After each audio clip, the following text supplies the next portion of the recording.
A question from Jeff Ashford, a member of our audience. He asks, the Biden administration has inherited the Trump Barr legacy of capital punishment.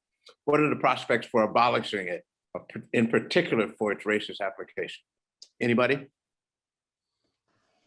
I've got some friends that are working with the president and the vice president, and I think it's on their list.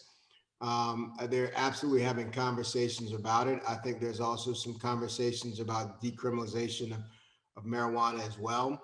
I think it's an excellent time for us to start pushing our state legislators to start having some real conversations about it. I was at the LDAA, which is the Louisiana District Attorneys Association, and I'm pretty much the black sheep. Maybe I'm called the African-American sheep of that organization in my state. And I brought up legalization and I brought up abolishment of the death penalty. And surprisingly, these veteran prosecutors were like, we're okay with it. They were shockingly on board. Some of them for fiscal reasons, some of them for moral reasons, but they were shockingly on board with both. And so I really think that the more push we do on the state level, I think it supports Congress and the White House to move more aggressively. Anybody else want to speak to that question? I mean, I found in doing the advocacy work that while the moral issue is frequently, the one where it sort of is more righteous and you can be more passionate, you get more ground, particularly in a bipartisan way, when you can make the economic case. And so I think that to the extent that folks have been really sort of sophisticated about making the economic case when it comes to legalization, when it comes to solitary confinement, when it comes to the death penalty, and other issues like that, I think we're more likely to make progress. So again, just in terms of a call to action, I can't really sort of I don't have a crystal ball. I can't tell you what is going to come out of the Biden administration, but I do think that another call to action would really be to call your elected officials, write letters to them, make your voices heard, and also as you dig into the budgets, make the economic case for why we need to end the death penalty, capital punishment in this country. It's not a deterrent to anything. It's racistly applied, and it's expensive. Another very good question from the audience is we've talked a lot about the abuses of the system, excesses of the system, but one of the things we haven't talked about is could you all speak to the neglect of policing in poor communities? I mean, serving and protecting. And we've all talked about how police departments don't really serve and protect Black communities. They're actually trying to protect. But could we speak about how we get police departments to actually serve and protect and provide adequate policing in poor communities? I'm sure Rick could really talk about this a lot, but there's a really wonderful book called Gettocide. And I can tell you that in my jurisdiction, we have a lot of retaliatory homicides and shootings. And the South is notorious for taking justice into its own hands in certain communities because law enforcement has fallen down on the job, right?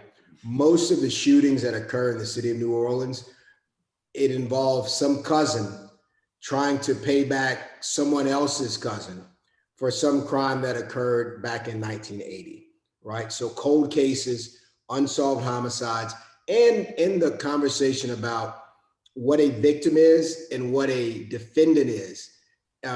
In my town, a person that is a defendant in January is a victim in July, right? So there's a lot of overlap, which is why we really need so much trust in all communities, especially those that are impoverished. I would just, Go ahead. I would just add that I think that what I'm interested in kind of what the line of thinking that Christy shared with us earlier around what is it that others are actually better positioned to be doing than police officers to serve and to protect. And I think that what we at least see, in Los Angeles, I live in a county where since 2000, our sheriff's department has taken the life of over 900 people. We actually have on the record police gangs that you only get in if you do serious bodily harm or kill a person in LA, and it is a Black or brown person who lives in South LA, right? And so there is a relationship, a long-standing relationship that has existed between police and communities of color where I live that does not feel like service and protection, but feels like terror. And I believe that the way that we can start to think more expansively about other, public health officials and first responders that are non-punitive and non-violent, and all the other kinds of resources that we have at our disposal to serve and to protect that are not police is actually a very productive line of conversation that we need to be seriously having at a policy level. Another good question from one of our classmates, Peter Madureas. Do you feel, given his history as the chair of the Judiciary Committee, Crime and Prison Bills, that President Biden is an ally for reform, or is he an incrementalist? That's a toughie, but. I mean, Anybody? it's not hard for me. Oh, okay. Maybe I'm just not ready to go there. But we have in office a person who is instrumental in passing the 94 crime bill, right? Like, this is a person who who is saying we need to give $300 million more to policing in this country. And that was recent. That was in 1994, right? So I think that what we have is work to do with this administration. Where my hope comes from is the fact that there are some appointments and people who, we have been working with on the Hill, and others who are really well positioned to be able to open up dialogue in the direction of progress that I'm excited about. But I'm not shy about saying that President Biden has made his record pretty clear on where he stands in terms of the level that he, at least historically, has been willing to go on this issue, and even now. And I think that just requires that we push and we show up as a movement to really require that our elected officials deliver on kind of effective results in the area of race equity in our criminal legal system. Yeah, I mean, I don't have too much more to say about that, other than, also you sort of look at our vice president as a career law enforcement person, before she got into politics. And that sort of gives you a little bit of a sense as well. We really just need to really sort of fundamentally change, as Gina was saying, change the narrative. And also, change the mechanics, change the structure of the system. I've been sort of drawn into conversations with people about the idea of a defender general, a public defender general, and how that would look and what it would mean, and how it would sort of be impactful or influential, and where should it be in government, and should it be a cabinet position, sort of with the attorney general, but always the conversation comes back to the fact, well, anybody who you would want for that job could never get through a confirmation hearing, could never get enough support to be confirmed. And so I think that really sort of speaks to, what we need to be doing to really sort of fundamentally change the way things operate in this country, is that we have to